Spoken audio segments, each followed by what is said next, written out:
దేవుని పరిశుద్ధ నామానికి స్తోత్రాలు. ఈ రోజున ఇర్మియా గ్రంథము 38వ అధ్యాయము. ఈ అధ్యాయములో 28 వచనాలున్నాయి. మొదటి వచనం, యెహోవా ఈలాగు సెలవిచ్చుచున్నాడు, ఈ పట్టణములో నిలిచియున్నవారు ఖడ్గము చేతనైనను, క్షామము చేతనైనను, తెగులు చేతనైనను చత్తురు గాని, కల్దీయుల యొద్దకు బయలువెళ్ళువారు బ్రతుకుదురు. దోపుడు సొమ్ము దక్కించుకొన్నట్లు తమ ప్రాణము దక్కించుకొని వారు బ్రతుకుదురు.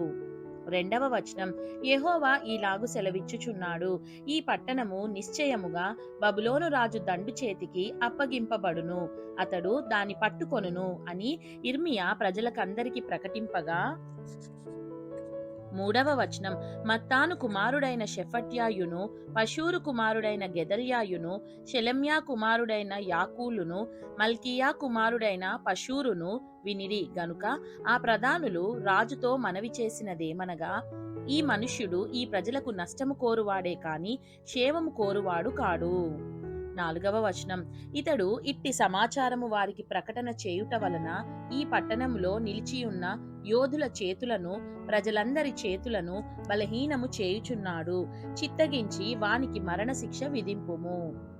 ఐదవ వచనం, అందుకు రాజైన సిద్కియా, అతడు మీ వశమున ఉన్నాడు, రాజు మీకు అడ్డము రాజాలడనగా. ఆరవ వచనం, వారు ఇర్మియాను పట్టుకొని కారాగృహములోనున్న రాజకుమారుడగు మల్కియా గోతిలోనికి దింపిరి. అందులోనికి ఇర్మియాను త్రాళ్లతో దింపినప్పుడు ఆ గోతిలో నీళ్లు లేవు, బురద మాత్రమే ఉండెను. ఆ బురదలో ఇర్మియా దిగబడెను. ఏడవ వచనం, రాజు బెన్యామీను ద్వారమున కూర్చుని ఉండగా రాజు ఇంటిలోని కూషీయుడగు ఎబెద్మెలెకను షండు. ఎనిమిదవ వచనం, వారు ఇర్మియాను గోతిలో వేసిరను సంగతి విని రాజు నగరులో నుండి బయలువెళ్లి రాజుతో ఈలాగు మనవి చేసెను. తొమ్మిదవ వచనం, రాజా నా ఏలినవాడా, ఆ గోతిలో వేయబడిన ఇర్మియా అను ప్రవక్త ఎడల ఈ మనుష్యులు చేసినది యావత్తును అన్యాయము. అతడున్న చోటను అతడు ఆకలి చేత చచ్చును, పట్టణములోనైనను ఇంకను రొట్టెలేమియూ లేవు. పదవ వచనం, అందుకు రాజు, నీవు ఇక్కడ నుండి 30 మంది మనుషులను వెంటబెట్టుకొని పోయి ప్రవక్త అయిన ఇర్మియా చావక మునుపు ఆ గోతిలో నుండి అతని తీయించుమని కూషీయుడగు ఎబెద్మెలెకునకు సెలవీయగా. 11వ వచనం, ఎబెద్మెలెకు ఆ మనుషులను వెంటబెట్టుకొని రాజనగరులో ఖజానా క్రింది గదిలోనికి వచ్చి. 12వ వచనం, అచ్చట నుండి పాతవైన చింకి బట్టలను, చిరిగి చీరాకులైన గుడ్డ పాతలను తీసుకొని పోయి ఆ గోతిలోనున్న ఇర్మియా పట్టుకొనున్నట్లుగా త్రాళ్ల చేత వాటిని దింపి, పాతవై చిరిగి చీరాకులైన ఈ బట్టలను త్రాళ్ల మీద నీ చంకల క్రింద పెట్టుకొనుమని అతనితో చెప్పెను.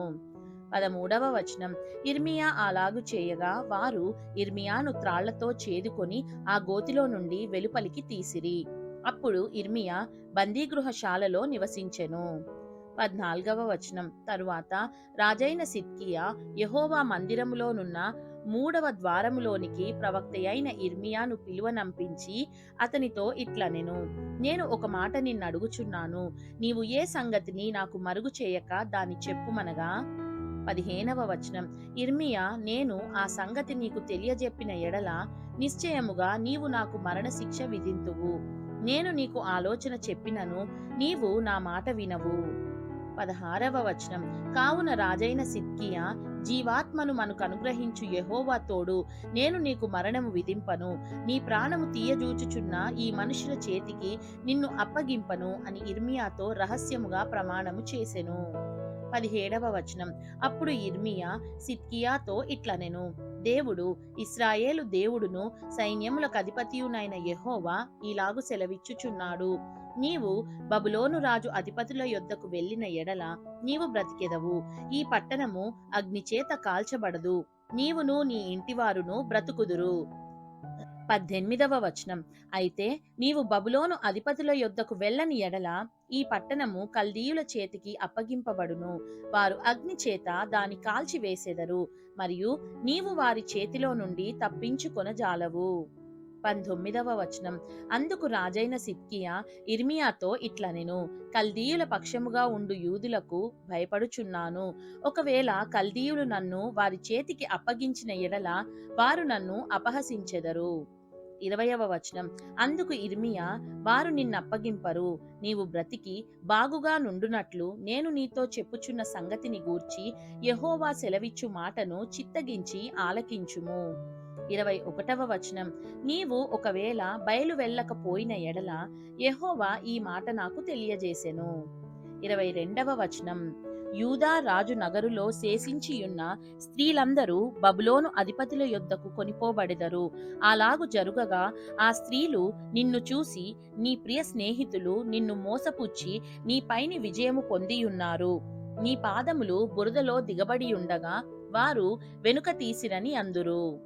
23వ వచనం.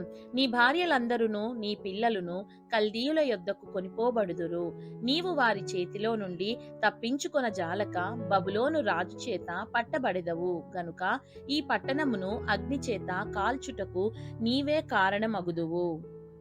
24వ వచనం. అందుకు సిద్కియా ఇర్మియాతో ఇట్లనెను, నీవు మరణశిక్ష నొందకుండునట్లు ఈ సంగతులను ఎవనికిని తెలియనీయకుము. 25వ వచనం. నేను నీతో మాట్లాడిన సంగతి అధిపతులు వినిన ఎడల వారు నీ యొద్దకు వచ్చి, మేము నిన్ను చంపకుండునట్లు రాజుతో నీవు చెప్పిన సంగతిని, రాజు నీతో చెప్పిన సంగతిని మరుగు చేయక మాకిప్పుడే తెలియజెప్పుమనగా. 26వ వచనం. నీవు యోనాతాను ఇంటిలో నేను చనిపోకుండా అక్కడికి నన్ను తిరిగి వెళ్ళనంపవద్దని రాజు ఎదుట నేను మనవి చేసుకొనబోతినని వారితో చెప్పుమని రాజు ఇర్మియాతో అనెను. 27వ వచనం. అంతట అధిపతులందరూ ఇర్మియా యొద్దకు వచ్చి అడుగగా అతడు రాజు సెలవిచ్చిన మాటల ప్రకారముగా వారికుత్తరమిచ్చి ఆ సంగతి వారికి తెలియజేయనందున వారు అతనితో మాటలాడుట మానిరి. 28వ వచనం. యెరూషలేము పట్టబడు వరకు ఇర్మియా బందీగృహశాలలో ఉండెను.